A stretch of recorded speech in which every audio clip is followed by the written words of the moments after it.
Berlokasi tak jauh dari Tugu Pahlawan, Kampung Lawas Maspati dapat ditemui di tengah bangunan asli perkampungan Surabaya tempo dulu yang masih berdiri kokoh dan terjaga keasliannya. Hal tersebut menjadikan Kampung Lawas Maspati menjadi destinasi alternatif wisatawan yang berkunjung di kota Surabaya. Dalam pengembangan kawasan wisata Kampung Lawas Maspati bisa dianggap suatu inovasi sosial dikarenakan mempunyai kriteria inovasi sosial. Kriteria inovasi sosial ialah solusi terhadap masalah sosial, melibatkan lembaga baru atau kolaborasi, menaikkan kemampuan masyarakat, memajukan kesejahteraan masyarakat, serta mempunyai efek jangka panjang. Pengembangan kawasan wisata Kampung Lawas Maspati adalah suatu gagasan ataupun ide yang dibuat oleh Risma Harini selaku Wali Kota Surabaya untuk memaksimalkan potensi wisata Kota Surabaya. Tipologi wisatawan. Wisatawan dapat menikmati bangunan tua yang mempunyai sejarah yang tetap kokoh sampai saat ini, serta bangunan rumah dengan arsitektur tua saat zaman Belanda yang terlihat di gang-gang Kampung Lawas Maspati.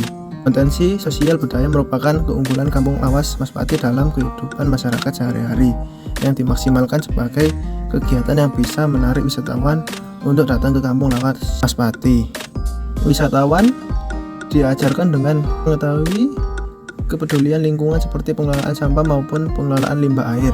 Wisatawan dapat menikmati dolanan lawas. Motivasi berwisata. 1. Edukasi dan pengetahuan. Wisatawan seringkali datang ke Kampung Lawas Maspati untuk belajar lebih banyak tentang sejarah budaya dan tradisi lokal. Relaksasi dan rekreasional berupa wisatawan juga datang untuk menghibur dan bersantai di lingkungan yang tenang dan asri, jauh dari hiruk pikuk kota. Partisipasi dalam kegiatan lokal. Dampak sosial ekonomi Kampung Lawas Maspati. Yang pertama, banyaknya UKM yang berkembang di Kampung Lawas Maspati.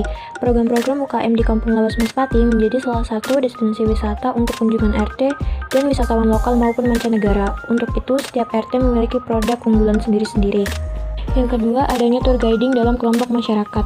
Sejak Kampung Lawas Maspati diresmikan pada tahun 2016 sebagai kampung wisata di Surabaya, masyarakat berinisiatif untuk membentuk kelompok tour guide.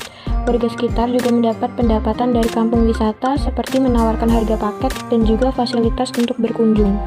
Yang ketiga yaitu eratnya sikap gotong royong. Kampung Lawas Maspati dikenal dengan kampung yang memiliki nilai gotong royong yang tinggi. Masyarakat kampung ini memiliki kesadaran dan antusias yang tinggi mengenai kegiatan seperti kerja bakti atau gotong royong.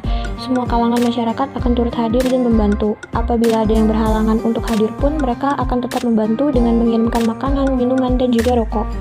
Dampak lingkungan Kampung Lawas Maspati. Yang pertama, tidak disediakannya tempat sampah. Dengan tidak disediakannya tempat sampah, hal ini menimbulkan dampak positif dan negatif. Dampak positif dari tidak disediakannya tempat sampah di setiap depan rumah warga adalah lingkungan sekitar tidak tercemar oleh bau sampah maupun tidak adanya sampah yang berkececeran di kawasan Kampung Maspati. Sedangkan dampak negatifnya ialah para wisatawan kesulitan untuk membuang sampah yang mereka punya, sehingga mereka harus menyimpan dulu sampah tersebut dan membuangnya di luar Kampung Lawas Maspati. Dampak budaya Kampung Lawas Maspati. Yang pertama, tradisi muluk bareng. Tradisi muluk bareng atau makan bersama dilakukan setiap tanggal 1 Muharram atau Surawan. Warga akan memulai dengan berkeliling kampung dengan membawa makanan seperti nasi tumpeng, jajanan pasar, dan lain-lain. Setelah itu mereka berkumpul dan makan bersama. Yang kedua, ada ngalap berkah. Ngalap berkah merupakan tradisi yang dilakukan masyarakat Kampung Lawas Maspati sebelum mereka melakukan pernikahan. Tradisi ini dilakukan dengan cara memanjatkan doa di pesarian Babuyut, Suruh dengan maksud meminta izin dan menghormati leluhur. Namun tidak seluruh warga Kampung Maspati melakukan tradisi ini. Yang ketiga ada upacara suruhan dan jamasan. Upacara suruhan dan jamasan merupakan pembersihan benda-benda pusaka milik kampung seperti keris dan tombak. Sekian hasil video observasi dari kelompok 9. Wassalamualaikum warahmatullahi wabarakatuh.